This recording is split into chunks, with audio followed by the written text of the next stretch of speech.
Marceau. Le soir avec Marceau. Radio X.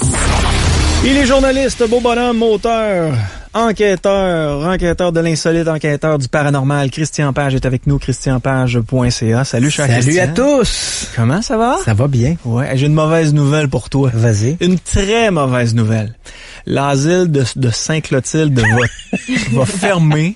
On n'aura plus droit à des reportages de qualité. Oui. Faits avec des experts en paranormal. Oui, bien sûr. J'ai les yeux pleins d'eau. Pourquoi ça te fait pas de peine que ça ferme, ça, l'asile de Parce que je trouve ça un peu ridicule. Cet endroit-là, moi, j'y suis allé à quelques reprises. Comme je l'ai déjà mentionné, quand on parlait de l'asile de Sainte-Clotilde, je n'y ai rien vu sinon des rats, des rongeurs derrière les murs, des colonies d'oiseaux qui logeaient dans les entretoits. Et je trouve ça un peu ridicule que les gens aillent là.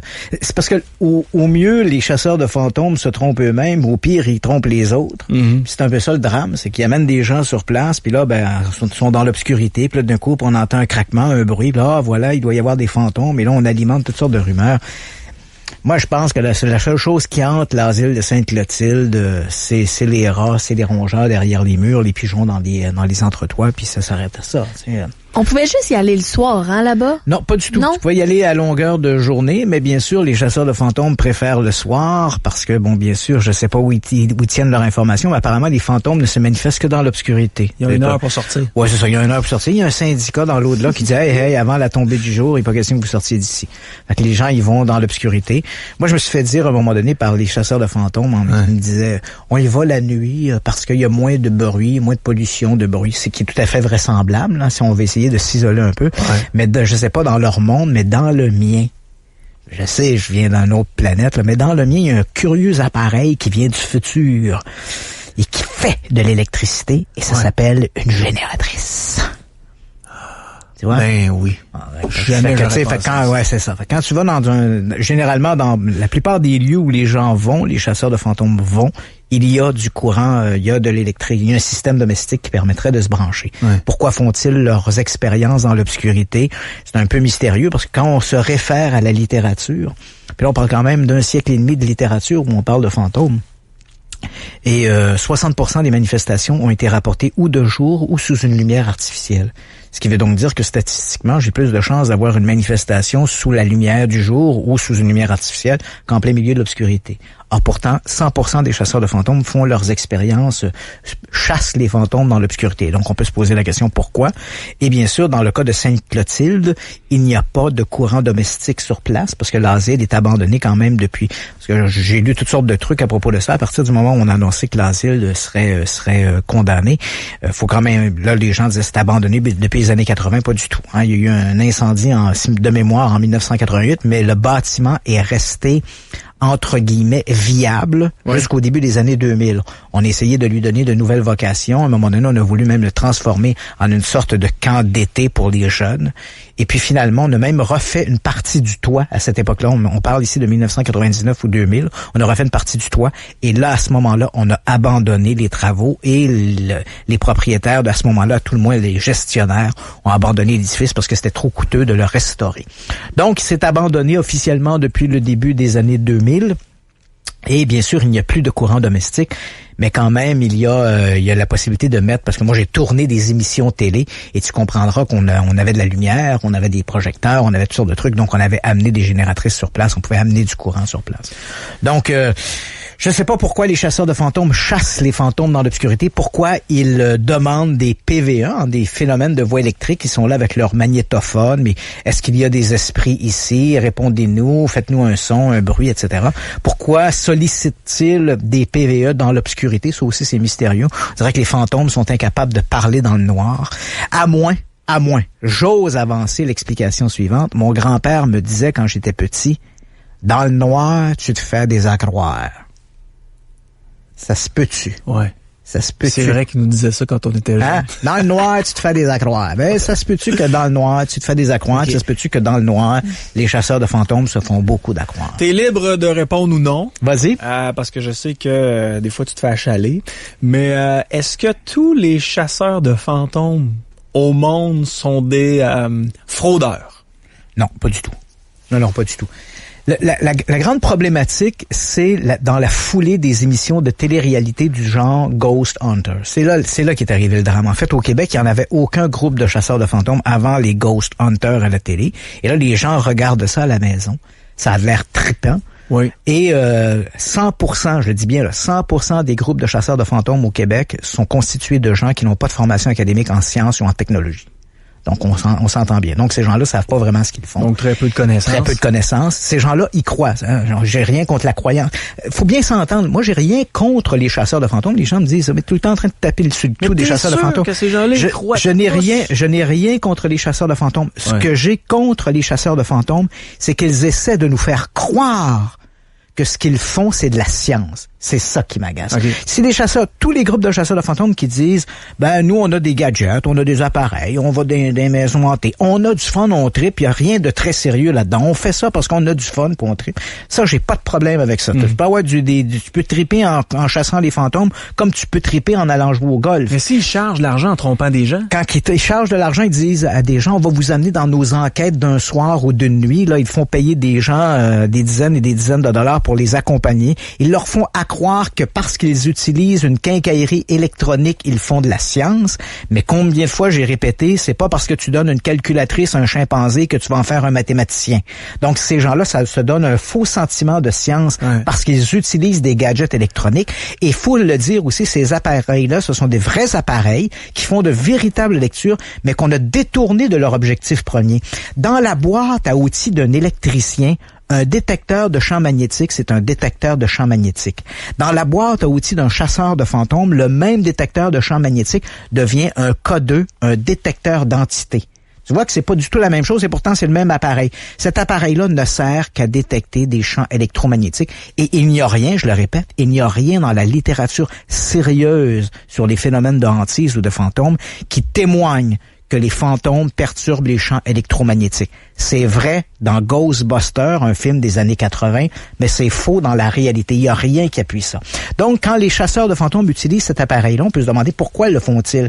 Parce que la réponse, elle est simple, parce que dans n'importe quel lieu, que ce lieu-là ait du courant domestique ou qu'il n'en ait pas, il y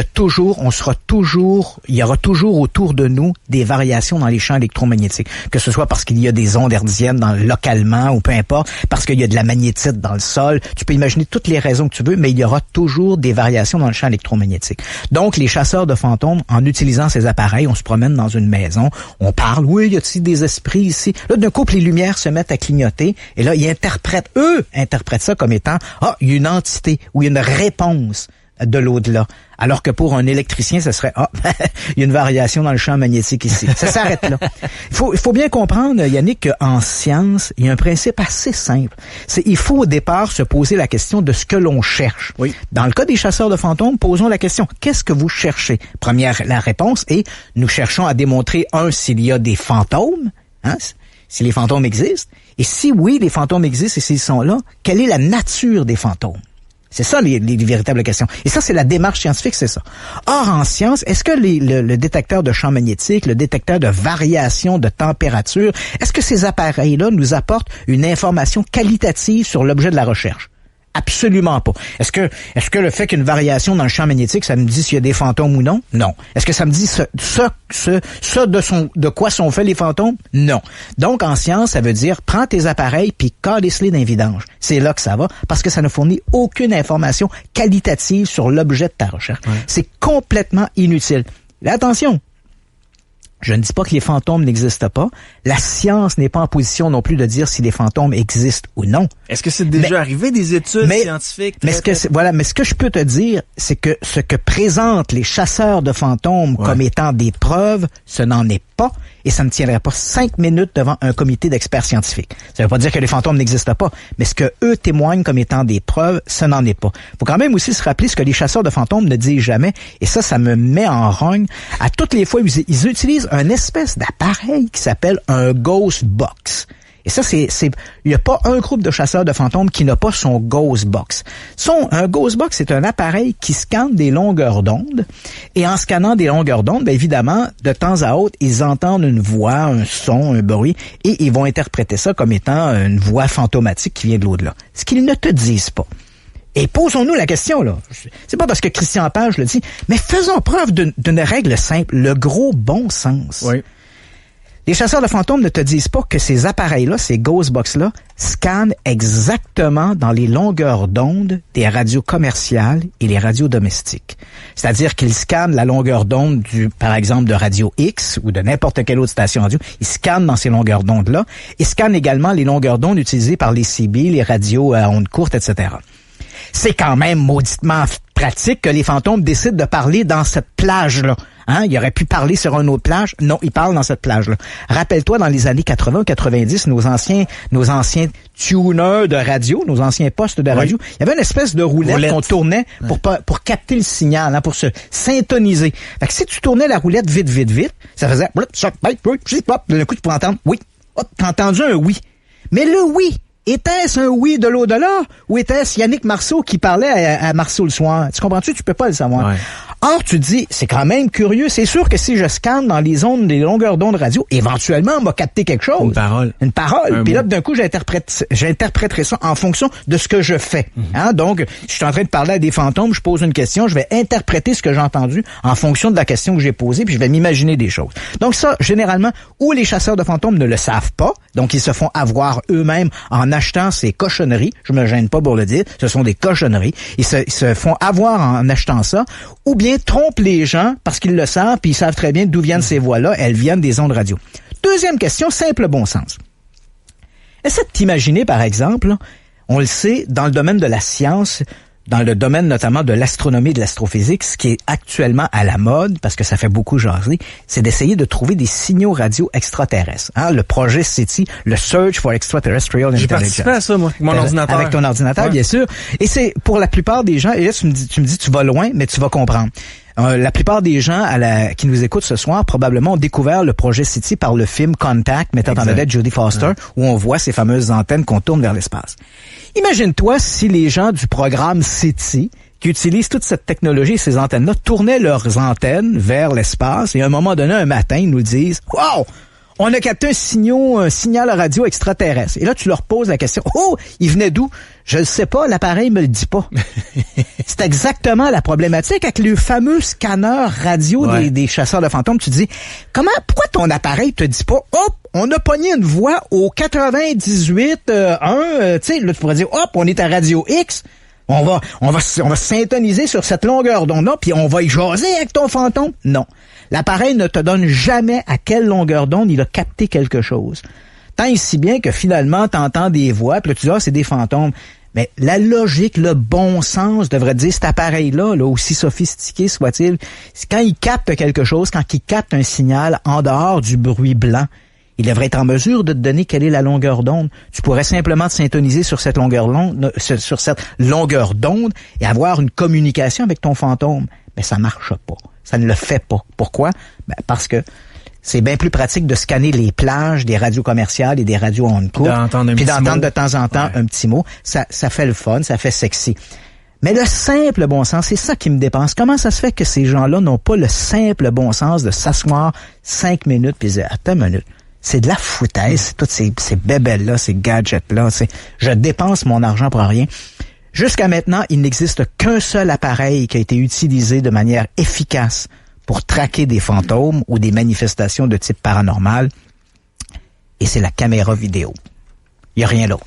Donc, jetez vos bébelles, là. Si vous voulez chasser des fantômes, partez seulement avec une caméra vidéo, placez votre caméra vidéo, et s'il y a une manifestation de type surnaturel, d'abord, vous assurez qu'il y a des mesures de contrôle. Donc, j'ai vu des chasseurs de fantômes mettre 3 caméras dans des lieux, dans une pièce, aucune caméra filmait l'autre caméra. Tu dis, écoute, ça va à l'encontre du bon sens. Ta caméra bouge. Il n'y a pas une autre caméra qui filme la première caméra pour savoir si quelque chose l'a fait bouger. Mais c'est donc bien ridicule. Tu dis, écoute, ça tombe sous le sens.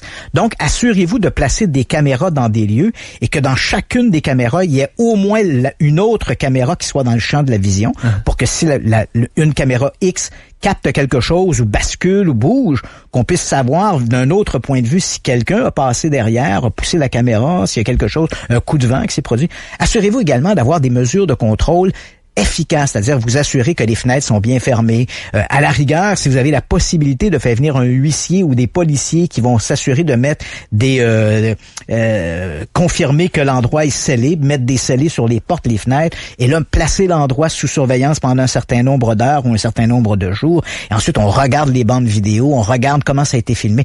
Donc, ça se fait, mais ça se fait en effectuant une démarche rigoureuse et laborieuse. Et pour en revenir à la question que tu m'as posée, oui, je te dirais que depuis la démonstration, l'avènement de la parapsychologie expérimentale aux alentours des années 1920, oui, il nous est arrivé à quelques reprises de filmer ou d'enregistrer des manifestations de type paranormal dans des conditions rigoureuses. On sait donc que la manifestation, elle est réelle. Le meuble bouge vraiment, les portes d'armoire s'ouvrent. Il y a quelque chose qui se passe, il y a des coups qui résonnent dans les murs. On n'est pas capable de l'expliquer. On n'est pas capable de l'expliquer. Ici même, à Québec, vous avez un excellent exemple de ça. En 1989, à Beauport, sur la rue Monseigneur... tu vas pas encore parler de ça. Ben oui, sur la rue de Monseigneur-Gauthier, des coups étaient frappés dans une cloison, sur un mur, dans un mur mitoyen. Oui. Et là, évidemment, on a émis toutes sortes d'hypothèses. Le phénomène s'est résorbé par lui-même. Mais les hypothèses, là, évidemment, c'est un peu comme dans n'importe quelle situation. On peut adhérer à l'hypothèse qui fait notre affaire. Si on est sceptique, il y a des gens qui disent « Oh, il a fait particulièrement chaud cet été-là. Ça doit être la canicule qui faisait bouger la maison. Pourquoi pas la maison d'à côté? Pourquoi ça s'était jamais produit avant et ça ne s'est jamais reproduit après? Il y a eu d'autres étés chauds à Québec. Pourquoi uniquement cet été de 1989? Pourquoi durant seulement à peu près ces 3 semaines-là? Il n'y a eu aucune modification à la structure de l'édifice, ni avant ni après. Donc, ça reste mystérieux. Donc, on adhère à l'hypothèse qu'on voudra, mais pendant plusieurs semaines, il y avait un mur mitoyen dans une maison à Beauport qui cognait et qui bougeait. Et j'y suis allé, moi, à un moment donné, je me suis accoté sur la cloison. Et il y avait Madame Sans Chagrin qui habitait là. Il y avait aussi Madame Cochrane qui habitait là. Et je suis arrivé là, moi, avec des gens de la ville. Je me suis accoté sur le mur. Et quand ça bougeait, c'est comme si j'avais été plaqué par un joueur de football. Là, ça frappait vraiment très fort. Puis un gars de ta stature. Tu comprends que de ma stature, c'est difficile à bouger. Oui. Donc, à un moment donné, on avait coupé le placoplâtre qui cachait le mur, et on voyait donc les montants en bois, donc les fameux 2x4, et on voyait qu'il n'y avait rien entre ça. Là. Ça bougeait, ça frappait, ça cognait, mais on n'a jamais trouvé l'explication. Donc, dans des conditions rigoureuses, là, je donne cet exemple-là parce que probablement que les gens de Québec l'ont peut-être, ceux qui étaient là en 1989, là, qui sont... Mais ça fait environ 2 ou 3 fois qu'on en parle, toi et moi, puis à chaque fois, ça a marqué des gens. Ça a passé à la télé, si je me trompe pas, c'était à TQS ou à TVA, un reportage. Et on voyait le mur bouger. À un moment donné, le journaliste s'adresse à madame, de mémoire, je pense c'est Madame Sans Chagrin, il lui dit, comme ça, vous dites que votre mur bouge, et elle dit oui, et comme elle dit oui, on voit le mur derrière elle qui bouge, comme si quelqu'un frappe dedans, et elle regarde le journaliste, elle dit exactement comme ça. Donc, on a pu le voir directement à la télé. Là, je donne cet exemple-là, mais il y en a d'autres exemples. Un des exemples les plus marquants de l'histoire de la parapsychologie remonte à 1968, de mémoire 67 ou 1968, et ça se passe à Rosenheim, en Allemagne, où là, on a même fait venir des physiciens de l'Institut Max Planck qui ont documenté, en fait, les manifestations. Ça se passait dans un cabinet d'avocats, et toutes les manifestations tournaient autour d'une jeune femme qui s'appelait Anne-Marie Schneider, de mémoire, et là, quand Anne-Marie se trouvait dans les bureaux, dans les locaux en question, il y avait les lustres qui bougeaient tout seuls au plafond, il y a des coups qui étaient frappés dans les murs. Le téléphone appelait l'horloge parlante plus vite que n'aurait pu le composer tes doigts sur le clavier. Donc tout ça a été rigoureusement documenté. La manifestation, elle est réelle. Mais qu'est-ce qui provoque la manifestation? Est-ce l'au-delà? Est-ce des phénomènes physiques encore qui échappent à la science pour l'instant et que la science trouvera des réponses dans 15 ou 20 ans? On l'ignore. La seule chose que je dis, et je le répète, les preuves que nous proposent les chasseurs de fantômes, c'est bien parce qu'on regarde ça à la télé, ça nous donne envie de le faire, ça peut être un kick de le faire, ça peut être le fun de faire ça, mais ces preuves-là ne sont pas des preuves. Ce sont des interprétations un peu erronées que ces gens-là font et qui sont surtout alimentées par leur propre ignorance, la mauvaise connaissance des appareils qu'ils utilisent et comment ils fonctionnent, ces appareils-là. Après ces interprétations faites-là que, cette maison-là, il y a des fantômes, qu'est-ce qu'ils font? Est-ce qu'ils contactent un prêtre pour purifier la maison? Non, ça c'est assez amusant parce que moi qui ai une formation en communication journaliste, on n'a pas la même définition du mot enquête. Je te donne un exemple. Tous les sites de chasseurs de fantômes disaient on est allé faire une enquête à Sainte-Clotilde. Parlons de l'asile de Sainte-Clotilde. Là, ils disaient on est allé faire une enquête à Sainte-Clotilde. Pour eux, une enquête se résume à quelques heures passées durant la soirée ou durant la nuit. C'était une enquête. Et avant, il y a 2 ans, donc, tous ces gens-là se réclamaient, on a fait une enquête à Sainte-Clotilde. Et là, tu allais sur leur site Internet, et là, ils avaient souvent un descriptif de l'asile de Sainte-Clotilde. Donc, ils nous racontaient l'histoire de l'asile de Sainte-Clotilde. Et je me rappelle qu'un des éléments, c'était de dire, il y a eu 2 incendies mortels à Sainte-Clotilde. Il y en a eu un en 1958 ou 1959. On est décembre 58 ou 59. Il y aurait eu 3 adolescents qui auraient été fumés dans une sorte de réduit en question où on plaçait des draps ou de la literie. Ils auraient mis le feu. Et éventuellement seraient morts asphyxiés dans ce petit réduit-là. Donc ça, c'était 58-59, décembre 58-59. Et ensuite, il y a eu cet incendie en 1988 de mémoire, où là, il y a eu 9 victimes au 4e étage. Alors que l'édifice était à ce moment-là un hôpital pour des soins de longue durée pour des gens atteints de maladies mentales. Et là, tous ces gens-là se réclamaient de « nous avons fait une enquête ». Ils disaient « on est allé enquêter à Sainte-Clotilde ». Moi, je me disais, je regardais ça un peu détaché, je me disais, mais ça, une enquête. Moi, si j'enquête sur quelque chose, mettons, si j'enquête sur un lieu en question, ben la première chose, je vais me documenter sur le lieu, son histoire, essayer de voir les registres, essayer de voir les plans, etc., etc. Donc, mais l'asile de Sainte-Clotilde ne m'intéressait pas. C'était une curiosité qu'on trouvait comme ça sur Internet. Et puis à un moment donné, j'ai dit, tiens, je vais quand même vérifier quelques petites choses. Eux font des enquêtes. Ils disent bien, ils font des enquêtes. On s'entend bien sur le mot enquête. Ce que c'est qu'une enquête? Alors, ce que j'ai fait il y a 2 ans, j'ai dit, tiens, je vais vérifier ça. J'ai fait une enquête qui a pris 15 minutes. J'ai appelé le bureau du coroner. Il me dit, il n'y a jamais eu d'incendie en 1958 ou 59 à Sainte-Clotilde avec des victimes. C'est jamais arrivé. C'est une légende. Tous les sites de chasseurs de fantômes disaient, on a enquêté sur Sainte-Clotilde et aucun d'entre eux n'avait eu la vivacité d'esprit de dire, on va appeler le bureau du coroner. Les faits sont faux.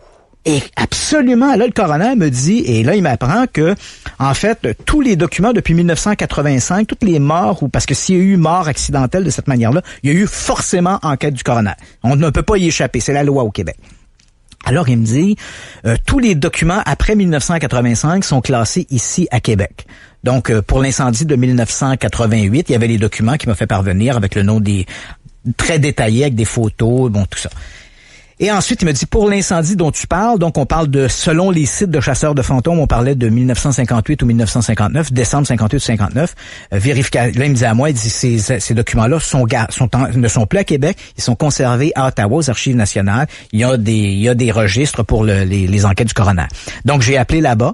Et non seulement la personne à qui j'ai parlé a été très, très gentille, elle m'a confirmé qu'il n'y avait jamais eu d'incendie, ni en 58, ni en 59, mais elle m'a envoyé tous les décès qu'il y avait eu à Sainte-Clotilde depuis 1900 qui avaient demandé une enquête du coroner. Et bien sûr, il y a aucun de ces décès, ni de près ni de loin, n'a été associé à l'asile de Sainte-Clotilde avant ce fameux incendie de 1988. Et ce que je te dis là, Yannick, ça m'a pris à peu près 10 minutes de faire ça. Donc, c'est 2 coups de téléphone, 10 minutes. Depuis... Ça démontre le sérieux des autres. De ces gens. Donc, ces gens-là vont là, ils ont du fun, ils se promènent dans les corridors, mais ils en ont rien à cirer de l'histoire du bâtiment, ce qui s'est passé là. Ça ne sert qu'à alimenter leur discours. Et depuis 2 ans à peu près, maintenant que cette histoire-là est connue, parce que je l'ai dit à la télé, j'ai fait moi-même un reportage où j'ai expliqué que cet incendie-là ne s'était jamais produit, les chasseurs de fantômes ont modifié leurs histoires. Évidemment, personne me rend justice là-dedans. Il n'y a pas un d'eux qui dit Christian Page, je vérifie. Non. Donc, ils ont changé leur histoire et là, ils finissent toujours en disant faut jamais croire Christian Page parce que c'est un pas fin, puis c'est un pas ci, puis c'est un pas ça. Mais ils ont quand même tous changé maintenant. Ils ont tous édulcoré leur version pour enlever l'incendie de 58 ou de 59, qui est une pure légende urbaine qui s'est jamais produite. Donc, pour moi, là, le mot enquête, c'est pas ça. J'ai enquêté sur des trucs. Mes bouquins sont souvent un peu le résultat de ces enquêtes. On parle de mois, sinon d'années, hein, dans le cas. Tu sais, je prends par exemple une enquête qui a mobilisé beaucoup de mon temps. Évidemment, je travaille pas 40 heures semaine là-dessus, mais par exemple sur l'affaire de Jack l'Éventreur, qui m'a beaucoup intéressé, passionné même. J'ai mis à peu près à enquêter sur cette histoire-là à peu près 10 ans. Parce qu'il y a beaucoup de littérature. Beaucoup de littérature. Non seulement je me suis tapé tous les bouquins qui ont été écrits, j'ai fait plusieurs voyages à Londres. Je suis allé aux archives qui sont d'abord, il y a d'abord les archives nationales qui sont conservées tout près de Londres, qui sont accessibles maintenant, parce que faut savoir que le dossier de Jack l'Éventreur, en théorie, est demeuré confidentiel jusqu'en 1988. Il y a une loi britannique qui dit que après les crimes, le dossier doit rester confidentiel pendant un siècle. J'allais dire 1988, mais en fait, il devait demeurer confidentiel jusqu'en 1995. Parce que le dossier de Jack l'Éventreur a été fermé en 1895. Donc, en théorie, il devait avoir un siècle qui devait s'écouler. Mais en 1988, pour le 100e anniversaire des crimes de l'Éventreur, il y a eu plein de films, de séries télé qui ont été faits là-dessus, plein de reportages. Ça a un petit peu forcé la main aux autorités qui ont décidé d'ouvrir les archives un peu plus tôt. Donc, à partir de 1988, les archives étaient accessibles à peu près à tous les gens qui en faisaient la demande. Donc, je suis allé là-bas, j'ai rencontré des gens à Scotland Yard. Il y a des archives qui sont aussi conservées à Scotland Yard. Ils ont un Black Museum avec des archives qui sont là. Donc, c'est une enquête qui m'a quand même demandé à peu près 10 ans, plusieurs voyages à Londres, des échanges épistolaires avec différentes autorités, des bureaux d'avocats, etc. Donc, c'est assez laborieux faire ce genre d'investigation. C'est pas 3 heures passées dans un lieu que je vais qualifier de j'ai fait une enquête sur. Oui. Tu comprendrais, sinon j'aurais fait des enquêtes sur bien des affaires. Tu sais, ça fait quoi, 25 ans que je fais de la télé, j'ai fait des séries, je suis allé un peu partout dans le monde, j'ai monté sur le mont Ararat pour essayer de trouver l'arche de Noé. J'ai pas enquêté. Non, je me suis gelé les bijoux de famille, les burles, mais je n'ai pas trouvé l'arche de Noé. Donc on voit, c'est comme, donc quand ça demeure un hobby et c'est présenté comme un hobby, moi, j'ai pas de problème avec ça. Mais quand ces gens-là, sur leur site, disent nous utilisons une approche scientifique rigoureuse, ben là, pardonne-moi, là, je pense qu'il y a un petit peu d'exagération. Okay. Et souvent, leur approche scientifique, c'est, encore une fois, je le répète, le fait d'utiliser des appareils électroniques, ça lui donne un faux sentiment de science, mais ce n'est pas ça de la science. Donc, en résumé, il y a 2 sortes de chasseurs de fantômes pour toi. Ceux qui trompent les gens en le sachant qu'ils les trompent, et d'autres qui sont pas très rigoureux, sont pas très scientifiques, puis ils essayent de faire leur possible, mais ils connaissent rien à leur machine. Voilà, ils se trompent eux-mêmes à partir de leurs croyances.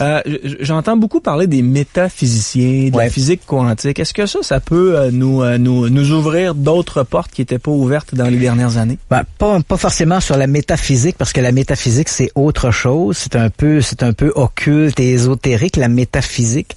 Mais tu as raison sur la physique quantique. C'est-à-dire que la physique quantique, depuis son avènement, là, disons, depuis les années 90, où on en parle beaucoup de cette physique quantique, on a quand même découvert des choses et qui ouvrent peut-être la voie des interprétations. Mais il faut faire attention parce que c'est devenu un peu une espèce d'explication universelle. C'est-à-dire que quand on parle de phénomènes de fantômes, les ovnis ou n'importe quel phénomène un peu étrange, le triangle des Bermudes, très rapidement, les amateurs de ces phénomènes-là que j'appellerai ici, là, pour le besoin de notre discussion, les paranormaleux. Faut pas y voir un terme péjoratif, là, mais les gens qui sont fascinés par le paranormal vont avoir souvent à la bouche le mot la physique quantique. Il doit y avoir un vortex dans le triangle des Bermudes, là, puis c'est prouvé ça par la physique quantique. Attends une minute, là, la physique quantique explique pas tout comme ça. Je dirais que l'élément le plus intéressant qu'a proposé la physique quantique, parce que c'est vrai qu'on trouve toutes sortes de choses dans la physique quantique, ça remet en question nos notions, notre vision même de l'univers, comment il fonctionne, la mécanique propre de l'univers. Et il y a une chose qu'on a découvert à propos de la physique quantique. Je vais essayer de te le résumer parce que il y a 2 éléments qui sont particulièrement intéressants. Un premier élément qu'on appelle, faire de la physique quantique ou faire de la physique à la radio, c'est quand même pas facile. Il y a une première expérience qui s'appelle l'expérience de la double rainure de Young. En fait, cette expérience-là est connue depuis le siècle dernier, là. Mais on a découvert la double nature de la lumière. C'est-à-dire qu'on a percé une fente dans imagine-toi un panneau en carton, par exemple, et on perce une fente au centre. Et on a envoyé de la lumière. On s'est dit, la lumière, lorsque Jung a fait l'expérience, il s'est dit, la lumière, ça doit être une particule. Fait qu'imaginons que la lumière, c'est des particules, des photons, comme si c'était des billes. Donc, je place une lumière derrière la fente, et j'envoie ma lumière comme si c'était des billes, donc un canon à billes, un peu comme si t'étais par exemple à tu sais, le jeu de guerre avec des balles de peinture, là, du paintball. Donc, on envoie des billes et éventuellement, il y en a qui vont frapper le carton, mais il y en a quelques-unes à longue qui vont passer par la fente. Et de l'autre côté, si je mets un écran réfléchissant, je vais éventuellement former une ligne. C'est ce que je me dis. Si mes billes passent, ils vont former une ligne de l'autre côté. C'était des balles de peinture qui feraient une ligne. Alors, Jung fait l'expérience et ça montre bien que la lumière est une particule, donc comme des billes, c'est les photons. Alors, il s'est dit, si je fais 2 fentes dans mes cartons, puis que j'envoie ma lumière, je devrais avoir de l'autre côté, sur mon mur réfléchissant, 2 lignes. Et c'est pas ça qui se passe. Alors qu'il regarde, il voit se former une sorte de vague sur le mur. Alors, il se dit, c'est curieux, la lumière semble réagir comme si elle était une onde et non pas une particule. Il quitte son laboratoire et lorsqu'il revient, là, il y a 2 fentes qui se sont formées. En fait, la lumière réagissait en fonction de si elle est observée ou pas observée. Que ce soit quelqu'un qui la regarde ou si tu mets un dispositif d'observation, la lumière va se comporter différemment. Ça, c'est weird. C'est weird. Hein? Et là, je te la résume. Là, je sais qu'il y a probablement des gens en physique qui nous écoutent, vont dire « Ouais, Christian Page fait beaucoup de raccourcis. » Mais ce que je veux dire, c'est que l'observateur modifie le résultat de l'expérience. Et c'est particulièrement vrai dans le cas de la lumière et l'expérience de la double fente de Jung. Donc, l'observateur influence. Si tu regardes, la lumière se comporte comme une particule. Si tu regardes pas, elle se comporte comme une onde. Donc, ça fait penser à mon ex. Ça c'est comme un des premiers éléments de la physique quantique. Et le deuxième élément que la physique quantique apporte et qui est très intéressant. Tu as compris ma blague? Oui. J'ai dit, ça me fait penser à mon ex. Oui. Quand tu la regardes, elle réagit d'une façon, quand tu la regardes pas d'une façon. Et, des fois, tes jokes sont pas tout le temps drôles, Yannick. on les comprend, mais ils sont pas forcément désopilantes. Okay, forcez-vous. Et l'autre élément apporté par la physique quantique, c'est le lien quantique. Okay. En fait, si on prend une particule, par exemple, on la sépare. Imaginons un atome. T'as l'atome, t'as ton centre, t'as ton neutron, l'électron, le proton qui tourne autour. Supposons qu'on sépare, on le sépare, hein. Et on prend, par exemple, 2 particules, 2 éléments de la particule en question, là, le proton et l'électron. J'en ai un que je garde ici, hein, dans mon laboratoire, et j'envoie l'autre à l'autre bout de l'univers. À l'autre bout de l'univers, c'est loin en Simonax. Et soudain, je décide d'imposer à ma particule qui est en laboratoire, je décide de lui imposer une vibration. Je la fais vibrer, par exemple, à 50 cycles secondes. Alors qu'elle vibrait, par exemple, à 30 cycles secondes. L'autre à l'autre bout de l'univers va vibrer aussi. Exactement, et instantanément. Donc, ce n'est pas une information qui est envoyée, sinon elle mettrait des années à se rendre, hein, à cause de la distance, hein, la vitesse de la lumière étant une vitesse que, en théorie, on ne peut pas dépasser. Non, c'est pas ça qui va se produire. Ma particule, ici, va se mettre à vibrer instantanément à la même vitesse que l'autre, à l'autre bout de l'univers, et les physiciens ne l'expliquent pas, ça. On appelle ça simplement le lien quantique. C'est comme si ces objets-là, peu importe la distance, restaient liés entre eux. Donc, il y a quelque chose qui va plus vite que la lumière. Ouais, et c'est ce lien quantique qui se sépare pas. Ouais. Alors là, les physiciens se disent, bon, et comme tout ce qui existe dans l'univers, c'est de la matière, et que cette matière-là est là depuis le début du temps, là, depuis le Big Bang, est-ce qu'il n'y a pas des liens quelque part invisibles dans la matière qui ferait qu'on serait toujours en contact avec d'autres éléments de la matière? Donc, c'est une avenue de recherche qui est absolument fascinante. Ça n'explique pas tout. Ce ne sont que des avenues de recherche. Mais il faut faire attention pour ne pas tomber dans le piège d'utiliser la physique quantique comme étant une explication universelle à tous les phénomènes mystérieux ou étranges qui se produisent. Mais se coucher le soir en pensant à ça, là, ça doit être particulier, hein? Tu peux partir assez loin. Oh, absolument. Mais est-ce que vous venez de raconter, là, ouais? est-ce que ça se peut que ça soit lié? Voyez, hein? Ouais, mais je peux-tu vous voyer? Tu peux me tutoyer. Ok, c'est bon. Ah, vous voyez, Christian? Arrête, Yannick. C'est toi le prochain à vous voyer, là, avec ta fête ce soir. Oui, c'est vrai. Bonne fête en passant. Merci. Mais, tu sais, des fois, on trouve qu'on a des sortes de liens avec une personne. Oui. Ça peut-tu être lié avec ce que tu viens de dire? Je sais pas si il faut y voir un lien quantique, mais ce que tu mentionnes à propos de ce lien qu'on peut avoir avec des personnes, ça c'est intéressant. On pourrait éventuellement faire une émission là-dessus. C'est en fait dans le domaine de la recherche en parapsychologie depuis l'avènement de la parapsychologie expérimentale, parce qu'il faut comprendre la parapsychologie comment c'est apparu au 19e siècle, dans la deuxième moitié du 19e siècle, ça a été le début de l'ère du spiritisme. Les gens parlaient avec les défunts. Hein? Et là souvent durant ces séances spirites, il y avait des manifestations qui se produisaient. Donc, les gens se tenaient par la main, on communiquait avec les esprits. Et là, il y avait la table qui se mettait à bouger, des objets qui tressautait sur la table. Donc, il y avait des phénomènes physiques qui étaient observables. Et là, il y a des scientifiques qui se sont dit, si c'est vrai qu'on communique avec des fantômes ou des esprits, ben on va essayer de voir si on peut pas documenter ces manifestations. Et on s'est aperçu rapidement que dans bien des cas, c'était de l'arnaque, de la fraude, mais il y avait de temps à autre des phénomènes un peu bizarres qui se produisaient. Et là, les scientifiques ont commencé à s'intéresser à ça, et ce qui les a amenés donc à développer une branche, disons, alternative. On a cessé de s'intéresser aux revenants. On a commencé davantage à s'intéresser aux liens entre les gens. Donc, télépathie, télékinésie, donc tous ces phénomènes mystérieux de perception extrasensorielle. Et c'est comme ça que la parapsychologie expérimentale est née aux alentours de 1920. Et ce que tu mentionnes, ça a été l'un des champs de recherche. C'est-à-dire que les gens, au début, on a utilisé beaucoup des surdoués du paranormal, des gens qui étaient supposés avoir des dons extraordinaires. Et puis là, on s'est aperçu que ça prêtait flanc à la critique parce que il y avait toujours un sceptique pour dire, oui, mais moi, je n'étais pas dans le laboratoire quand on avait fait cette expérience-là avec ce surdoué. Alors, qu'est-ce qui nous dit qu'il n'y a pas eu de trucage? Alors, les scientifiques ont délaissé les surdoués du psy pour s'intéresser à monsieur et madame tout le monde. Et ce qu'ils ont découvert, donc, en faisant des expériences de télépathie, des expériences de perception extrasensorielle, ce qu'ils ont découvert, c'est qu'effectivement, sur le plan statistique, on avait des anomalies statistiques. Donc, par exemple, on prenait des gens pour essayer de faire des expériences de télépathie. Il y avait dans une pièce un émetteur qui regardait une photo ou des photos prises au hasard. Il essayait de se concentrer là-dessus. Donc, lui, il était le sujet émetteur. Et dans une autre pièce, on avait le sujet récepteur qui, lui, était placé dans une sorte de... Il baignait, en fait, dans un environnement de relaxation. On appelait ça, en fait, un environnement Ganzfeld. C'est un grand nom, mais bref, c'était simplement une sorte d'état de relaxation. Les yeux étaient fermés par des bandeaux, etc., pour qu'il y ait une sorte de privatisation sensorielle. Et ces gens-là ne devaient pas dire exactement ce qu'il y avait sur la photo, mais plutôt ce qu'ils ressentaient. Donc, quelqu'un prenait, par exemple, une image, on voyait de l'eau qui coulait, une source d'eau, et là, la personne disait « Ah, je sens tel ou tel truc ». Et c'était classé selon significatif, très significatif ou pas significatif. Tu vois un peu le genre, c'était pas c'est bon ou c'est pas bon, là. C'était significatif, pas significatif et très significatif.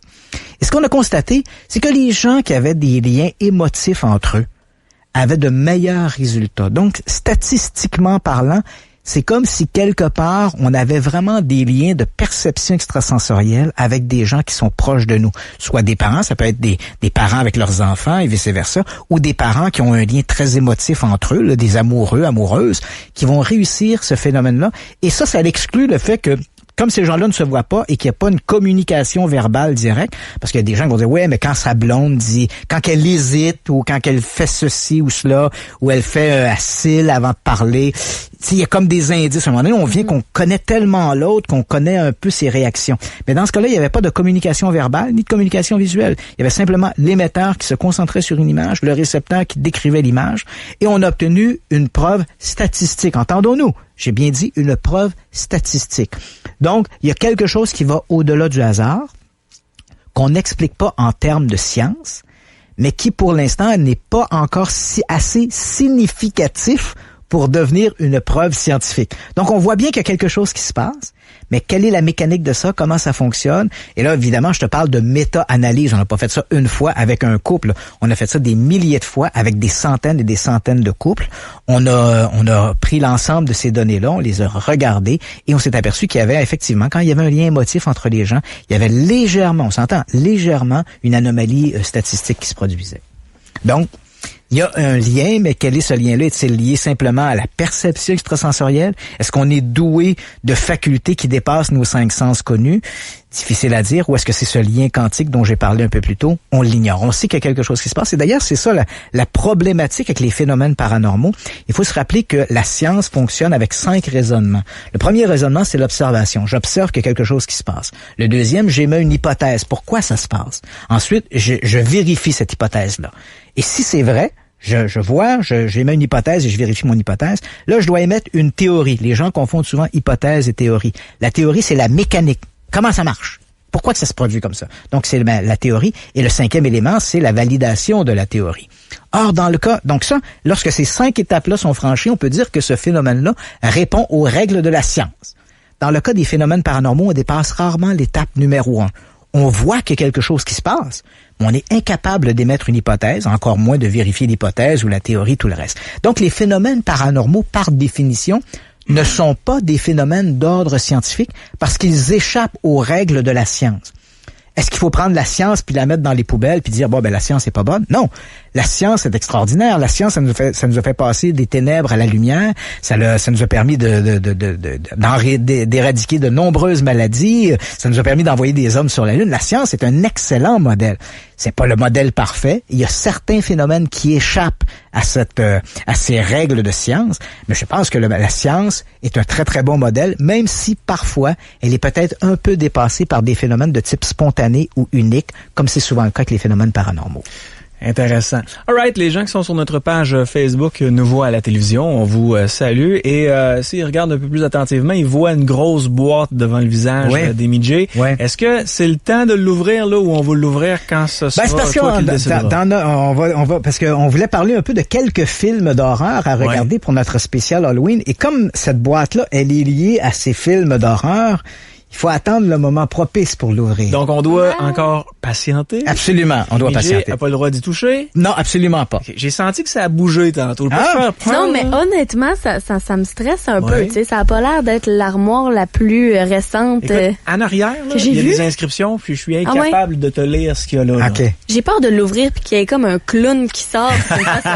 Mais pour les gens qui ne savent pas de quoi on parle, ils peuvent aller sur notre page Facebook et ils vont voir, là, on est en diffusion live en direct sur Facebook. Alright, commençons avec ton premier choix, tiens.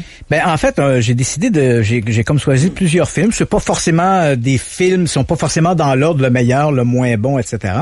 Ce sont des films si vous avez envie de faire une bonne soirée d'Halloween avec votre amoureux, amoureuse, vous avez envie un peu de vous divertir. J'ai choisi 8 films qui sont supposés être basés sur des histoires vraies. Donc, on va écouter la bande-annonce de chacun de ces films, raconter un peu l'histoire du film et ensuite, je vais vous raconter l'histoire qui a inspiré le film. Évidemment, on s'étendra pas de manière ex cathedra sur chacun des films parce qu'on en aurait pour 3 soirées. Et on veut pas vendre le punch. On veut pas vendre le punch. Donc, allons-y avec notre premier extrait. Si tu as suivi mes conseils, Yannick, tu as probablement mis en premier le film Régression. Allons-y. C'est bon, tu trouves pas? Ah ouais, c'est excellent. Ici le détective Bruce Kenner. On est le 14 octobre 1990. Dites votre nom complet. John Gray. Dites-moi d'abord pourquoi vous êtes ici. Parce que je suis coupable. Il les a réprimés. C'est comme si les souvenirs se trouvaient prisonniers derrière une porte. Il suffirait de trouver la clé de la porte pour les libérer. Provoquer une régression. C'est incroyablement important. Vous devez tout nous raconter. Ils vont me tuer. Il n'y a plus jamais personne qui vous fera du mal. Libérez votre esprit. Dites-nous ce que vous voyez. J'entends cogner à la porte. Je vois le visage d'une vieille dame. Ils se sont dirigés vers l'atelier de mon père. J'entends chanter.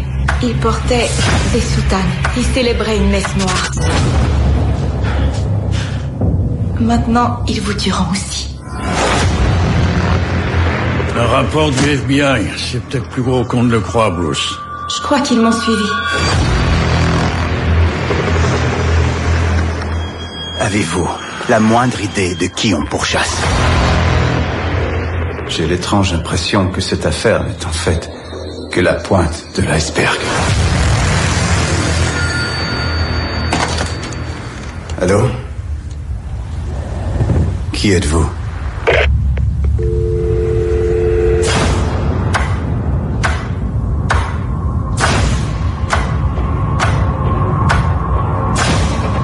Arrêtez de prier et donnez-moi des noms!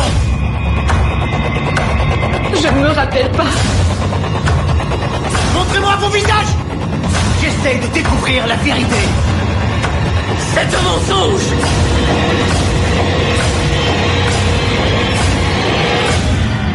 Ça peut pas être réel. Bien entendu que c'est pas réel.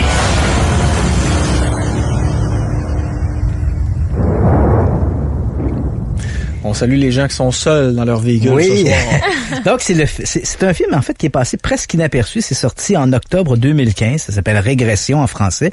Une version française du film Regression en anglais. C'est un film qui met en vedette Ethan Hawke et qu'on retrouve là-dedans dans le rôle d'un policier, Bruce Kenner, qui enquête sur les allégations de gens qui affirment avoir été abusés à l'intérieur d'une secte satanique.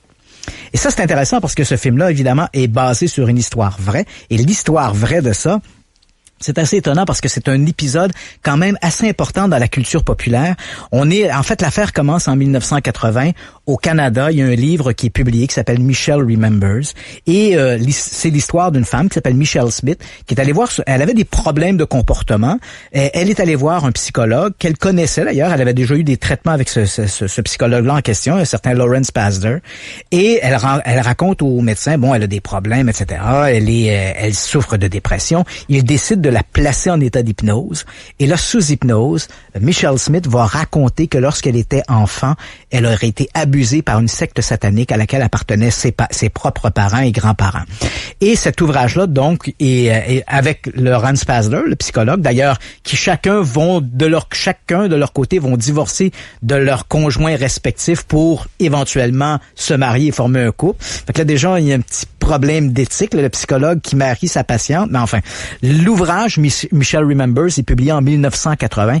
Il connaît énormément de succès et les gens, en lisant cet ouvrage-là, beaucoup de gens vont lire cet ouvrage-là et vont se retrouver là-dedans.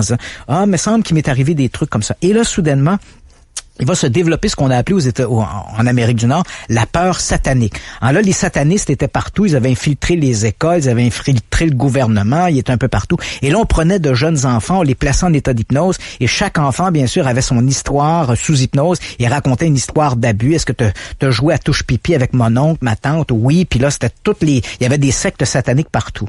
Et cette histoire-là a perduré pendant une dizaine d'années, jusqu'à temps que finalement, des psychologues, des psychiatres, le FBI s'en mêlent en disant c'est de la foutaise. Il y a rien de vrai là-dedans. Là. Un témoignage, l'hypnose va être complètement discréditée. On va découvrir que les gens qui mettaient d'autres gens sous hypnose étaient souvent eux-mêmes liés à des églises fondamentalistes. Ils avaient des messages à passer. Ils voulaient faire croire que le diable était partout. Donc, ça a été une espèce d'hystérie collective qui s'est développée en Amérique du Nord. Et bien sûr, tout ça sur le dos du diable et de l'hypnose. Et à l'issue de ça, l'hypnose a été discréditée. Et ce film, Régression, est une histoire vraie qui est basée sur deux jeunes filles qui ont accusé leur père de les avoir abusés à l'intérieur d'une secte satanique. Et curieusement, le père ne s'en rappelait pas. Fait qu'il s'est reconnu coupable. Il a dit, je me rappelle pas d'avoir fait ça, mais si mes filles le disent, ça doit être vrai. Aïe aïe! Le type a été en prison, bien sûr, a été incarcéré pour ça, et éventuellement, on a découvert qu'il y avait rien de vrai là-dedans, et cette histoire-là, Régression, est basée là-dessus, et c'est vraiment fascinant de voir comment même Ethan Hawke, qui joue très très bien le rôle de ce policier Bruce Scanner, comment il arrive lui-même au fil des semaines et des mois à commencer à douter de la version, commence à se dire il y a quelque chose qui cloche, peut-être que l'hypnose c'est pas aussi une aussi bonne technique de questionner des gens qu'on pouvait le croire.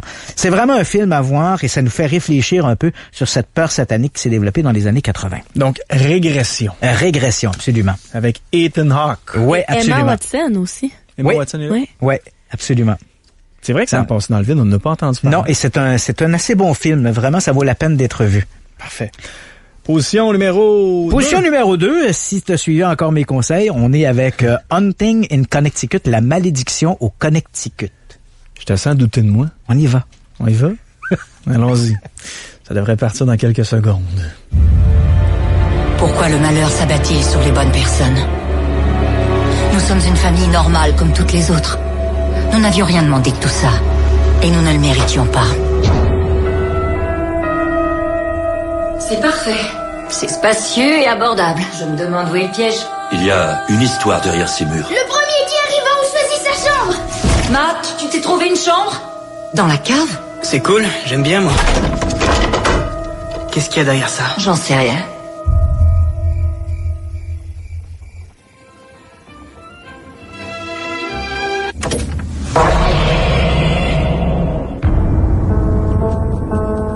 Matt? Qui a pu cacher tout ça sous le plancher? J'ai vu ce garçon presque tous les jours depuis qu'on a emménagé ici. Arrête, tu me fais peur. Bienvenue au club.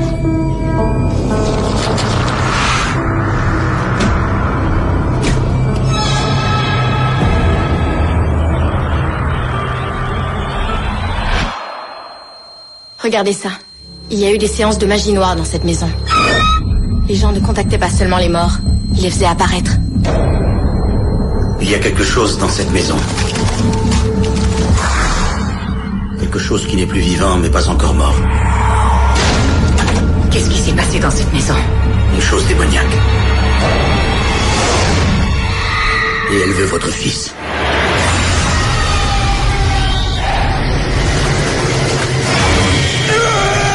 Quelle horreur, mais qu'est-ce que tu t'es fait?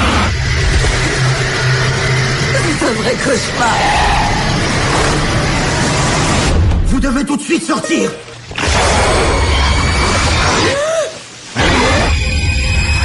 Matt! Je dois aller chercher mon fils!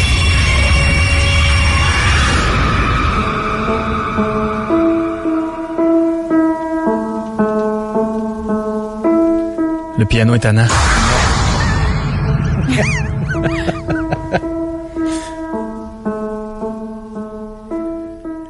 Donc, c'était La Malédiction Connecticut. Film de 2006? 2009. Hein, The Haunting in Connecticut. C'est un film qui met en vedette notamment Virginia Madsen.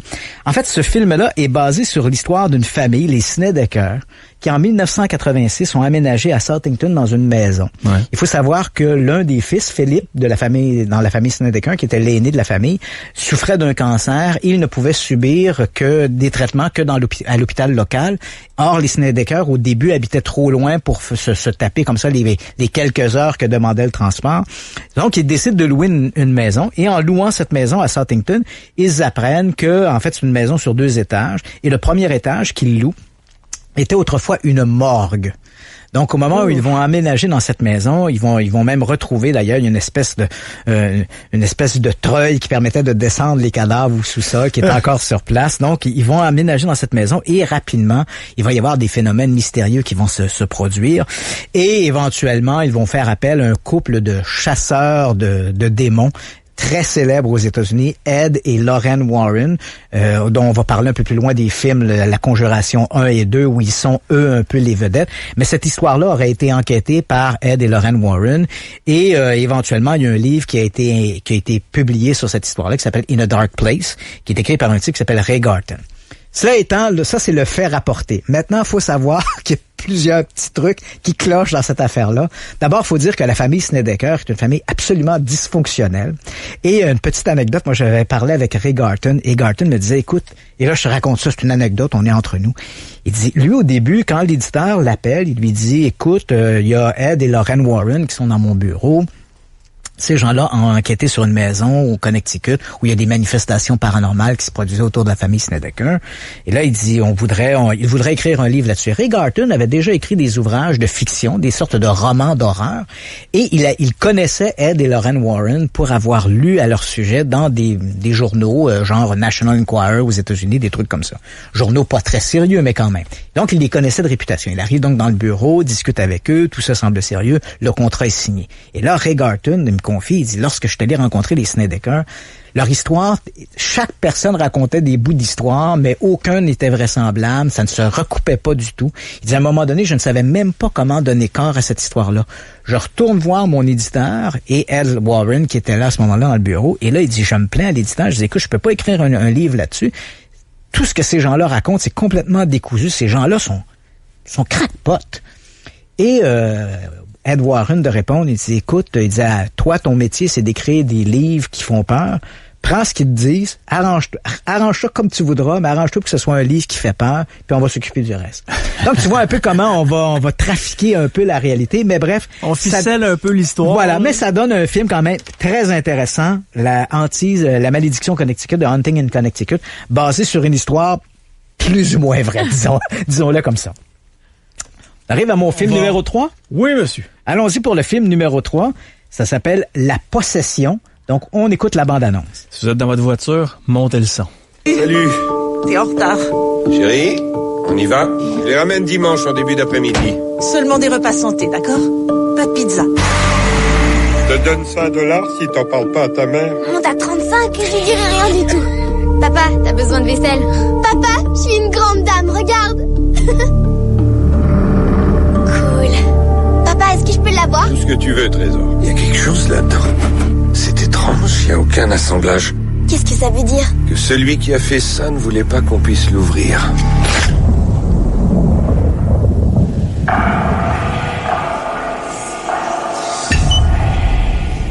est-ce que ça va? Je me sens bizarre. Est-ce que tu trouves Émilie étrange? Non. Pourquoi cette boîte est si importante pour toi? Je sais pas. C'est juste que... ça l'est. Moins vite. Émilie. Émilie, moins vite! Je ne sais vraiment pas ce que c'est. Ce sont des inscriptions en hébreu. C'est écrit Dibuk. Émilie, où es-tu? Ça veut dire démon en hébreu. Qu'est-ce que cette chose veut à ma fille? Cet esprit prend possession des enfants. Émilie? Maman, je suis qui maintenant? Une fois qu'on a ouvert cette boîte, des gens se mettent à mourir. Papa! Émilie! Tu crois que les médecins peuvent nous aider? Demeure à l'abri du Très-Haut et mets ta confiance en lui. Il te couvrira de ses ailes et te protégera. Oh mon Dieu. Sa vérité.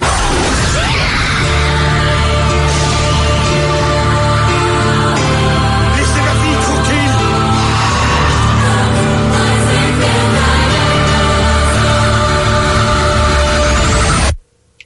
J'ai vu quelque chose à l'intérieur d'elle.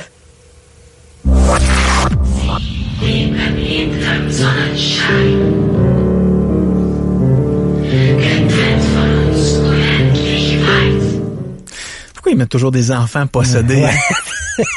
Donc, c'est le film La Possession, version française de The Possession. C'est un film qui est sorti en 2012. Ça met en vedette Jeffrey Dean Morgan. Et ça, c'est l'histoire donc d'un père qui est un père divorcé. Il a ses filles une fin de semaine sur deux, va chercher ses filles, il les amène dans une vente, un marché aux puces, une vente de garage, comme on dit ici. Et ils vont acheter une espèce de boîte, et en ouvrant cette boîte, il y a un démon dans la boîte, et le démon va finalement prendre possession de la fillette. Cette histoire-là, elle est quand même extraordinaire parce que elle repose, elle aussi, comme nos films précédents, sur une pseudo-histoire vraie. Donc, je te raconte l'histoire. On est en septembre 2001 et il y a une vente aux enchères à Portland, en Oregon. Et là, il y a un antiquaire du nom de Kevin Mannis qui se rend sur place. Et il faut dire que les objets sont assemblés sur des espèces de palettes numérotées. Donc, tu ne peux pas défaire le lot. T'achètes le lot et ce qui est sur le lot. Donc, Kevin Mannis achète pour quelques dollars un lot, le lot numéro 19, 18, je me rappelle plus du numéro. Et là-dessus, il y a un coffre à couture, il y a 2-3 trucs un peu banals, et il y a un vieux coffre, genre coffre de pirate. Tu sais, on voit le genre. Et Mannis, c'est surtout ça qui l'intéresse comme étant antiquaire. Le reste, c'est un peu pour lui des babioles sans intérêt. Donc, un coup qu'il a acheté son lot, paie le lot, ramasse ses babioles et les met dans son camion. Au moment où il se prépare à quitter les lieux, une femme s'approche de lui et lui dit « C'est vous qui avez acheté la boîte à Dibuk. » Et là, il lui demande « Mais la boîte à Dibuk? » Elle dit « Oui. » Et là, il lui montre une espèce de boîte en bois dont, à l'avant, il y a 2 portes sur lesquelles il y a une sorte des grappes de raisin et un tiroir. Il n'y a pas de poignée pour ouvrir les portes et il n'y a que le tiroir. Et Mannis va découvrir... Bon, d'abord, au début, il y a comme une sorte de corde et de cadenas qui empêche la boîte d'être ouverte. Mannis ramène la boîte chez lui. Et là, bien sûr, il brise la chaîne. Et là, il découvre qu'en ouvrant le tiroir, il y a un mécanisme qui fait ouvrir les portes. Et lorsque les portes sont ouvertes, à sa surprise, il voit à l'intérieur une espèce de chandelier qui date des années 20 à peu près, qui est comme en vert, de couleur verte, là. Donc en vert. Les pattes sont curieuses, ça ressemble un peu à des tentacules de pieuvre. Il y a une pierre sur laquelle est écrit en lettres dorées le mot shalom, qui veut dire paix. Il y a une sorte d'espèce de petit calice en or. Il y a une mèche de cheveux blonds, une mèche de cheveux bruns. Et dans le tiroir, il y a une rose séchée qui est là. Donc Mannis, pour lui, c'est un peu banal ce truc-là. Il le met de côté et là, arrive une série de malheurs. Les gens dans son atelier tombent malades. Dans le magasin, sa mère est victime d'une crise cardiaque. Son frère et sa sœur ont des cauchemars à répétition. Tant et si bien qu'en 2003, Mannis met la boîte en vente sur eBay. avec évidemment la mise en garde nécessaire. Là. Cette boîte-là contient un esprit maléfique, un dibouk, qui est une sorte de démon dans la culture judaïque. Il dit voilà, c'est un dibouk, et finalement il vend la boîte. Il veut s'en débarrasser à n'importe quel prix. Il commence d'ailleurs des enchères à $0. Hein? Il va vous l'envoyer gratis si besoin est. Finalement, il réussit quand même à vendre la boîte $140. Ça veut dire qu'il y a des gens qui sont intéressés par des histoires de fantômes. Donc ces gens-là achètent la boîte pour $140. Le nouveau propriétaire est un étudiant qui s'appelle Yosef Nietzsche, qui achète la boîte. Mais lui aussi, en achetant la boîte, dans les jours qui suivent, son chat meurt, ses poissons meurent, il y a un feu dans son appartement, tant et si bien que le fameux Nietzsche en question décide de remettre la boîte en vente sur eBay. Donc, la boîte se retrouve sur eBay, on la retrouve en 2004, et c'est un type qui s'appelle Jason Axton qui va acheter la boîte. Cette fois, les enchères ont monté, la boîte a doublé de prix. Il la vend $280. Donc, Jason Axton se retrouve le propriétaire de la boîte. Ouais. Et, encore une fois, Jason Axton, comme les propriétaires précédents, est aux prises avec toutes sortes de malheurs à partir du moment où il ouvre la boîte. Et là, il décide finalement de la placer dans une espèce de coffre qu'il va enterrer sous une maison à côté de chez lui, jusqu'à temps qu'un autre maniaque des phénomènes paranormaux se propose d'acheter la boîte. Christian Page. Alors là, Imidjé, t'as la boîte devant toi. Non, c'est pas la vraie, là? Oui. Ben, l'inscription est écrite derrière. C'est celle-là même. Donc, t'as devant toi cette fameuse boîte, l'originale boîte à dibouk. Vous me niaisez. Celle qui a un démon dedans. Pour les auditeurs. Pour les auditeurs qui ne la voient pas, elle est là devant. Mais si vous voulez la voir, vous pouvez aller sur Facebook. Marceau le soir, on est en diffusion directe. Et Émilie Jade va l'ouvrir. C'est l'objet, oui, c'est l'objet le plus précieux de ma collection d'objets bizarres. Il m'a fallu des mois de négociations avec Jason Axton pour avoir la fameuse boîte. D'ailleurs, dans mon livre, qu'on va faire d'ailleurs tirer 2 exemplaires ce soir, l'enquêteur du paranormal au cinéma. Dans les remerciements, il est un des tout premiers que je remercie. Je dis merci à Jason Axton pour la boîte à dibouk. Ça n'a pas été facile, mais c'est et je l'ai payé, je te le dis, j'ai payé plus que $240 pour l'avoir. C'est sur cette histoire de boîte maléfique qui est inspiré le film La Possession. Alors, je te le dis, Midji, la seule façon que tu peux l'ouvrir, c'est en ouvrant le tiroir. Et ben, je t'invite à tirer le tiroir et à ouvrir. Ça peut être Yannick qui le fait? Non, c'est toi. Vas-y. Non, mais c'est parce que... Jusqu'à maintenant, t'as quoi? T'as 134 personnes qui te regardent sur Facebook. Maintenant, qui ont hâte de voir l'intérieur de la boîte, voir la petite fumée qui va en sortir. Oui. Le démon. Alors voilà, tu tires doucement. Maintenant, c'est une vieille boîte qui date, qui a plus d'un siècle, donc il faut que tu l'ouvres tranquillement. Il va rien m'arriver. Toi, tu l'as ouvert. Ouais, elle est chez moi, elle est dans mon salon. Il y a des gens qui osent même pas s'asseoir aux côtés de la boîte. Hein? Puis les gens viennent à la maison, et les gens qui le savent disent... Bon, Christian, il y a la boîte à dibouk. Là, les gens viennent chez moi, puis il y a des gens qui... Elle est comme... dans mon salon, elle est placée comme à une des extrémités du divan. Il y a des gens qui ne s'assoient pas à cette extrémité-là pour ne pas être près de la boîte. Parce qu'il faut le rappeler. Il y a des êtres humains qui sont morts et il y a des animaux qui sont morts. Mais peux-tu nous l'ouvrir? Parce que moi, je dors tout seul chez nous, moi, ces temps-ci. Fait que j'ai comme pas envie d'avoir peur de mourir. Non, mais anyway, tu serais infecté, là. Tu vas être infecté pareil. Fait que t'es aussi bien de le faire. OK, regarde, s'il arrive de quoi, là, par chez nous, on est responsable. Sentez-vous conscient que c'est votre faute. On va être responsable. Je vais être là pour t'aider, mais tu m'appelles pas en doucement, et là, le mécanisme va ouvrir la porte. Oh boy. Là, les 2 portes vont s'ouvrir. Il y a de la boucane. Là, j'arrête. OK, bon, voilà, là, t'es au maximum. Donc, tu vois ce que j'ai décrit. Donc, cette pierre à l'intérieur sur laquelle est écrit Shalom. Il y a ce chandelier vert, les mèches de cheveux. Et dans le tiroir, t'as cette fameuse rose séchée. Donc, on a le contenu de la fameuse boîte à dibouk. Est-ce que c'est maléfique ou non? Moi, je suis propriétaire de la boîte depuis maintenant 2 ans. Et je n'ai j'ai pas connu une succession de catastrophes ou de drames épouvantables. Au cours des 3 derniers mois, elle était chez l'animateur radio bien connu Éric Nolin. On avait tourné un truc ensemble et Éric me dit, moi, il y a rien qui m'est arrivé chez moi parce que la boîte à dibouk y était. Mais c'est de cette fameuse boîte qui a passé de main en main et qui est supposée être maléfique. Là, on vient de libérer, selon la tradition, on vient d'ouvrir la boîte, donc on vient d'inviter le dibouk, le fameux démon dibouk chez nous maintenant. Donc, il est dans le studio. Mais c'est des vrais cheveux? Oui, ce sont des vrais cheveux.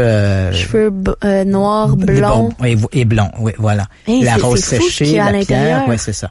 Et derrière, si tu veux repousser le tiroir, on va peut-être pour la caméra, on va le montrer. Si tu repousses le tiroir, faut y aller très doucement parce que c'est très vieux. OK. Vas-y. Bon, voilà.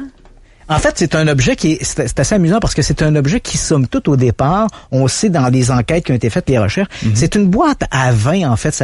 On l'utilisait pour transporter du vin. Ça a été commercialisé dans le sud des États-Unis aux alentours des années 30 ou 40. C'était pas un objet de luxe, hein. C'était un objet qui était bon marché. Donc, les gens achetaient ça pour aller en pique-nique et amener du vin avec soi. Et visiblement, la propriétaire de la boîte l'a éventuellement transformée en un hôtel pour y faire des rituels, des prières. Et on voit aussi derrière la boîte, je vais la tourner très doucement, derrière la boîte, je ne sais pas si on va pouvoir le voir à la caméra, mais il y a une partie d'une prière en hébreu qui est écrite derrière à l'endos de la boîte. Donc visiblement, la propriétaire de la boîte en question l'avait transformée en hôtel. Et Manis, c'est toujours selon la légende, parce qu'évidemment, on est obligé de se référer à ce que ce type Manis raconte. J'ai acheté la boîte, etc. Moi, j'ai essayé de remonter à la source. J'y suis pas arrivé. J'arrive pas à dépasser Manis. Manis il dit j'ai acheté ça en banlieue de Portland. Je me rappelle pas trop c'était où, etc. Il a pas tenu compte de ça. Donc, on n'est pas capable de remonter au-delà de ce Kevin Manis. Mais si on se fie à ce que lui raconte, donc cette boîte contiendrait ce fameux esprit démoniaque, et ça a fait l'objet de quelques reportages aux États-Unis. Donc maintenant, on a la chance, ici même en studio, d'avoir notre fameuse boîte Adibook. Et s'il y a quelque chose qui se passe chez toi, là, c'est parce que tu auras ouvert la fameuse boîte Adibook. Mais sur combien de personnes qui ont eu cette boîte-là, combien ont eu des événements bizarroïdes? On en connaît, depuis que la boîte est apparue en 2003, moi, je suis le 4e propriétaire de la boîte depuis 2003. Donc, le premier étant Kevin Manis, le deuxième Nietzsche, le troisième Jason Axton et maintenant moi. Okay. Et les 3 précédents propriétaires ont connu des drames épouvantables.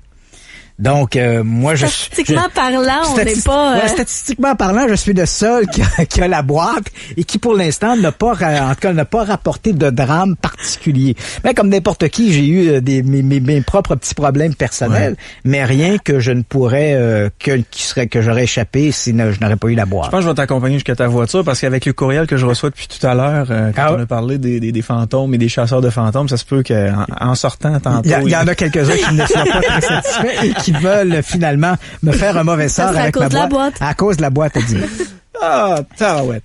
Donc, on était rendu... donc, c'est inutile de dire que c'est un objet qui, vraiment, je l'ai amené ce soir parce que c'est la boîte, merci, c'est pour l'Halloween. Wow. Mais c'est vraiment l'objet le plus précieux de ma collection d'objets, d'artefacts bizarres. Tu nous avais amené le couteau de Jack l'Éventreur aussi. Oui, à un moment donné, le couteau de Jack l'Éventreur. Et là, ce soir, c'est la boîte Adibook.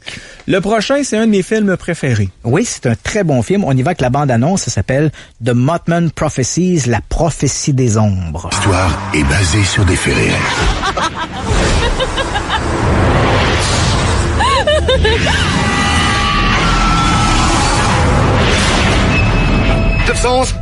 On a eu un accident. Tu ne l'as pas vu, Twins? J'ai vu quoi? Qu'est-ce que tu as vu? En septembre 1967, à Point Pleasant aux États-Unis, 9 personnes aperçoivent une silhouette. Qu'est-ce qu'on fait quand une personne vient vous dire qu'elle a vu ceci dans son jardin? Qui vous a montré ça? Elles meurent toutes. La nuit dernière, j'ai vu quelque chose que je ne peux pas vous dépeindre. Qu'est-il arrivé à ma femme? 2 mois plus tard, 99 personnes aperçoivent... Personne vient vous dire qu'elle a vu ceci dans son jardin. J'ai besoin de savoir ce que c'est. Qui vous a montré ça? Elles meurent toutes. La nuit dernière, j'ai vu quelque chose que je ne peux pas vous dépeindre. Qu'est-il arrivé à ma... Quoi que ce soit qui vous y est amené, c'est pour vous y faire mourir.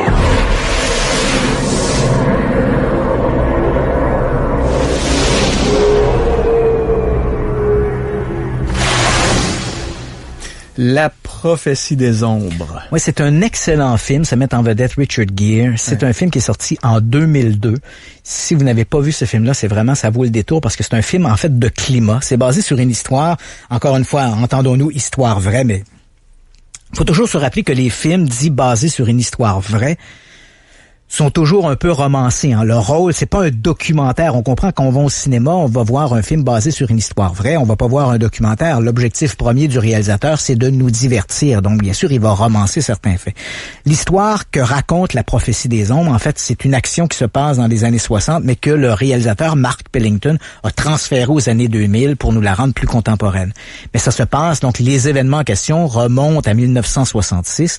D'abord, en novembre, le 2 novembre 1966, tout près de Mineral Wells, on se trouve en Virginie occidentale. Il y a un type, Woodrow Darrenberger, qui dit voir un ovni se poser devant lui. Un homme en sort, s'approche de sa voiture et lui parle de manière télépathique. Et ce personnage-là dit s'appeler Indrid Cole. Donc, il y a comme un contact qui se fait avec l'extraterrestre. Bon. Premier épisode. À peu près 2 semaines plus tard, des gens vont visiter, on se retrouve à Point Pleasant. C'est à quelques dizaines de kilomètres de là. Et à Point Pleasant, il y a à la sortie de la ville un ancien dépôt de dynamite. En fait, c'est presque une ville abandonnée. On y faisait de la dynamite durant la Deuxième Guerre mondiale. Et après la guerre, les bâtiments étaient abandonnés. Et les jeunes s'y retrouvent pour faire des courses de voitures, pour amener leur blonde là, pour flirter. Donc, c'est un peu un endroit où les jeunes se retrouvent. Et le 15 novembre 1966, il y a 2 couples qui sont à bord d'une même voiture qui se rendent à ce fameux, on l'appelle le dépôt TNT. Ces gens-là vont au dépôt TNT et vont voir dans la lumière des phares de leur voiture une espèce de créature qui doit mesurer 6 pieds de haut, donc à peu près 2 mètres, 2 mètres 50. Et elle a, au moment où elle est éclairée par les phares de la voiture, elle déplie des ailes. Les jeunes vont dire, on avait l'impression que c'était une espèce de créature comme si elle avait des yeux au milieu du poitrail. Elle n'avait pas de bras, elle n'avait que ses 2 grandes ailes. Et là, évidemment, effrayés, ils vont quitter le dépôt TNT. Ils vont être poursuivis par cette créature qu'ils croient qu'ils survolent leur voiture. Ils vont se rendre jusqu'à la ville, à Point Pleasant, vont aller voir le bureau, se rendre au bureau du shérif. Le shérif va retourner le soir même au dépôt TNT, ne verra pas la fameuse créature. Et là, dans les jours qui vont suivre et les semaines qui vont suivre, d'autres gens à Point Pleasant vont avoir l'impression de voir cette créature. Ils vont l'observer de loin, de près, toujours dans les alentours de ce fameux dépôt TNT. Une créature à la fois mi-homme. D'ailleurs, à l'époque, faut se rappeler, c'est la sortie de la série télé Batman, et un journaliste un peu va s'inspirer de ça pour qualifier la créature du Mothman. Donc, l'homme phalène, hein, c'est mi-homme, mi-papillon. C'est un peu comme ça que les gens le décrivent. Et puis donc, pendant des semaines, des mois, les gens vont voir cette créature. Et là, c'est un peu comme si Point Pleasant était devenu un microcosme de l'étrange, parce que non seulement des gens rapportent voir l'homme papillon, mais il y a des gens qui disent voir des ovnis. Il y en a qui voient les... donc je vois qu'Yannick me montre une photo du Mothman. Donc les gens voient l'homme papillon, des gens voient des ovnis, des gens vont voir aussi dans la ville débarquer des mystérieux hommes en noir. On connaît le film Men in Black, donc des hommes habillés tout de noir qui sont à leur affaire, qui semblent surveiller des événements de loin. On sait pas trop qui ils sont, qu'est-ce qu'ils font là exactement. Et puis arrive le 15 décembre 1967, donc pratiquement 13 mois après l'apparition de l'homme papillon dans les alentours de Point Pleasant. Le pont qui relie Point Pleasant avec Canoga, la ville de l'autre côté de la rivière Ohio, va s'effondrer et il va y avoir 46 morts dans cet accident-là. Donc le pont s'effondre, entraînant des voitures. Et c'est curieux parce que c'est un problème de feu de circulation. Les feux se sont mis au rouge de chaque côté du pont, comme si la malédiction était sur le pont. Et là, les voitures sont demeurées coincées sur le pont. Et crois-le ou non, un anneau de support, parce que c'est un pont avec un peu comme le pont de Québec, donc avec des câbles d'acier. Ben, c'est l'anneau numéro 13, le chiffre maudit. L'anneau numéro 13 va se briser et il va y avoir un effet domino. Donc, à partir du moment où l'anneau se brise, le câble est relâché. Et là, ben, finalement, tous les autres câbles vont lâcher les uns après les autres, entraîner le pont dans la rivière Ohio avec, comme je l'ai mentionné, 46 décès. Si on écrit Mothman sur Google et qu'on voit une photo où on voit un genre de Batman sur le dessus du pont, est-ce que c'est une vraie photo? Non. Cette photo-là est une vraie photo, mais le pont que l'on voit n'est pas le pont, le Silver Bridge n'est pas le bon pont. Donc, c'est le Silver Bridge qui va s'effondrer dans la rivière Ohio. Et curieusement, après les apparitions, après la chute du pont, les apparitions vont diminuer, sinon disparaître complètement. Et là, des gens vont dire, peut-être est-ce que le Mothman, ce fameux homme papillon, était-il une espèce d'oiseau de malheur? Était-il annonciateur d'événements? Était-il annonciateur de la chute du pont? Donc, on en fait un peu comme un mauvais présage. C'est vraiment une histoire presque rocambolesque, qui a été raconté par un auteur, John Keel, qui s'est lui-même rendu là-bas. Et Keel a été lui-même victime de ces coups de téléphone mystérieux. Parfois, il décrochait dans sa chambre d'hôtel. Il était là pour enquêter là-dessus. Le téléphone sonnait, il décrochait, il entendait des grésillements à l'autre bout de la ligne. Tout ça est rapporté dans son livre, La prophétie des ombres, de Mothman Prophecies, qui va être adapté au film, transposé dans une action plus moderne avec Richard Gere. C'est vraiment un film de climat. C'est vraiment un film excellent à voir si vous l'avez pas vu. La prophétie des ombres. T'es toujours avec nous, Amy-J? Oui. Elle se sent pas bien qu'elle Non, les auditeurs, je regarde le feed sur Facebook, là, la diffusion en direct, les auditeurs disent, il me semble qu'elle tremble, il me semble que Amy-J, la boîte te regarde. On va l'ouvrir encore. Non, mais honnêtement, physiquement, j'ai peur. Genre, physiquement, je pense à mes chiens, je pense à mes parents, puis je me dis, est-ce que tout va s'écrouler autour de moi? Non, mais je lis là-dessus en ce moment. Tu sais, j'ai vraiment peur. Ouais. Christian, il nous reste à peu près 12 minutes. OK. Fait qu'écoute, on y va très rapidement. Ben, s'il nous reste 12 minutes, je vais rapidement sur les films. On va y aller avec La Conjuration 1. Oui. Puis immédiatement, est-ce que tu peux enchaîner avec La Conjuration 2? Oui, je vais te faire ça. Allons-y. Toute seule. Fais-nous signe si tu veux communiquer avec nous.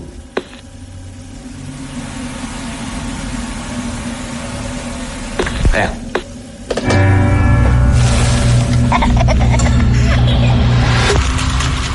Mais vous êtes quoi, au juste? On est chercheurs en paranormal, chasseurs de fantômes. Mais on préfère être connus simplement en tant que Ed et Lorraine Warren.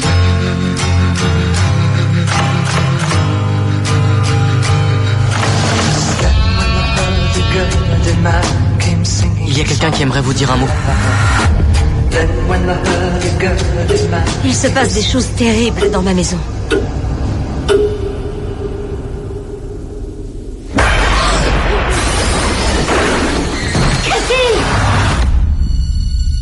On est le 1er novembre 71. Je suis ici avec Caroline Perron, qui, avec sa famille, est confrontée à des événements surnaturels. Tu captes quelque chose, chérie? Une chose affreuse s'est passée ici, Ed. Qu'est-ce qu'il y a?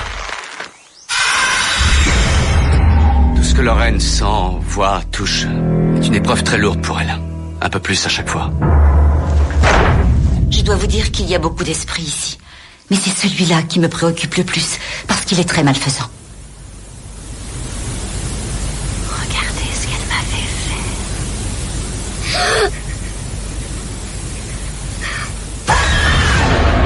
Il faut qu'on s'en aille d'ici. Ça ne vous aidera pas. Cette entité malveillante s'est accrochée à votre famille. Mon père, on n'a jamais vu des choses comme celle-ci. Je viens avec toi. Non, je ne veux pas te perdre. Dans mes rêves, je vois une dame avec une chemise de nuit toute sale. Elle est debout devant le lit de ma maman.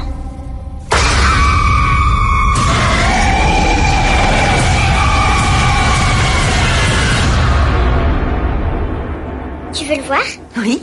Quand la musique s'arrêtera, tu le verras dans le miroir debout derrière toi. Regardez ce qu'elle m'avait fait.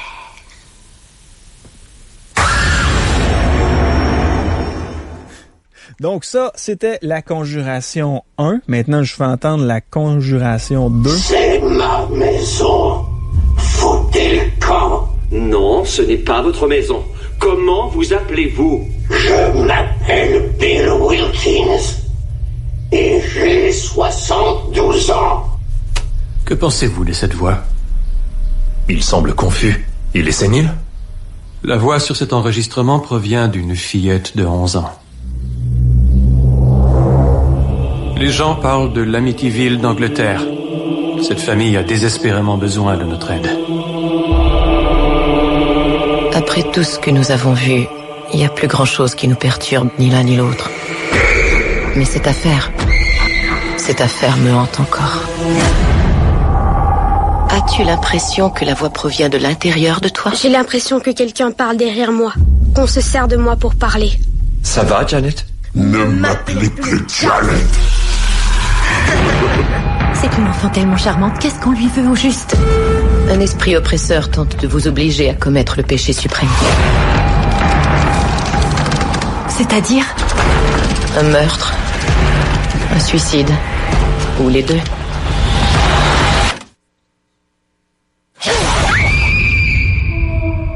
Vous nous croyez? Tu sens une présence? Non, je ne sens rien. Tout ce que je sens, c'est leur peur à eux. Maman! Janet! Au secours, il y a quelqu'un ici! Non, mais je peux pas ouvrir la porte! Chérie, tu saignes. Mais qu'est-ce qui se passe? J'ai eu une prémonition, je t'ai vu mourir.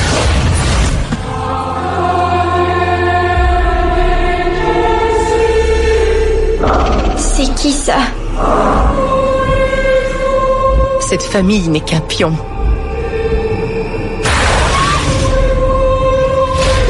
Quelque chose d'inhumain veut te tuer.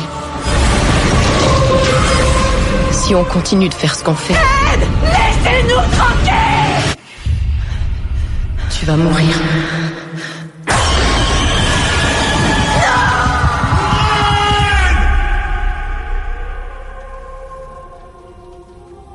Midget, t'es encore avec nous? Je suis encore là. Donc, on vient d'entendre les bandes annonces des films La Conjuration 1 et 2. Ce sont d'excellents films d'horreur, des films de fantômes. Ouais. Dans les deux cas, ce sont des enquêtes menées par Ed et Lorraine Warren. On en a parlé un peu plus tôt. Des enquêtes réelles. Des enquêtes réelles. Mais il faut se méfier parce que Ed et Lorraine Warren, on sait que ce sont des gens qui avaient tendance à faire les coins ronds, à énormément exagérer ce qu'ils racontaient.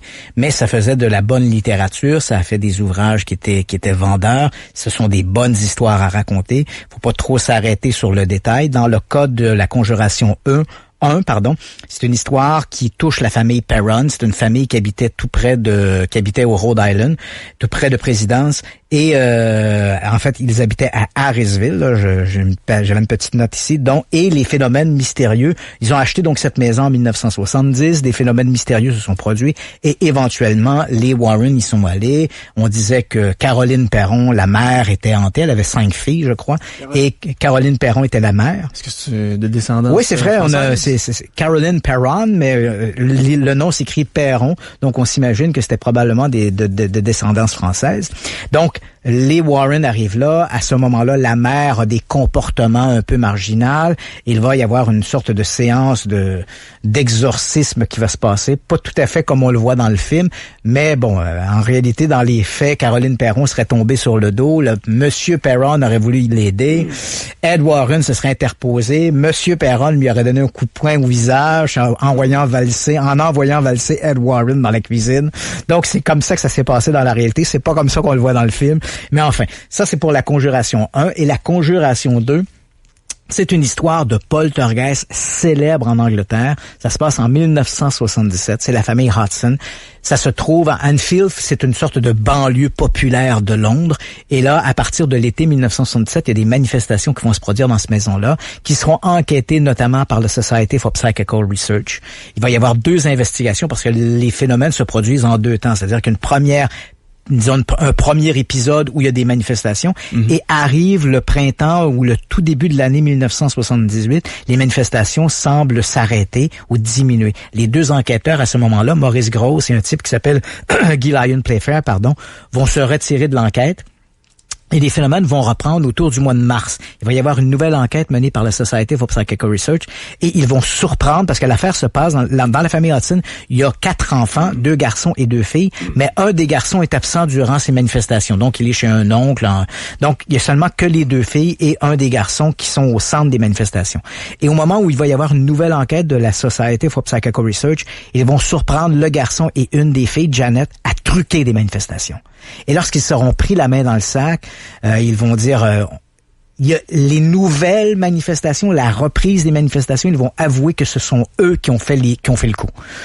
Parce que lors des premières manifestations, ils étaient devenus tellement le centre d'intérêt qu'ils aimaient être l'intérêt. Et là, comme ça s'était arrêté, ils ont voulu comme reproduire l'affaire. Mais tu comprends que ça jette un énorme discrédit. Ils ont truqué les manifestations du 2e épisode. Qu'est-ce qui nous prouve qu'ils n'ont pas truqué les premiers éléments, les premières manifestations?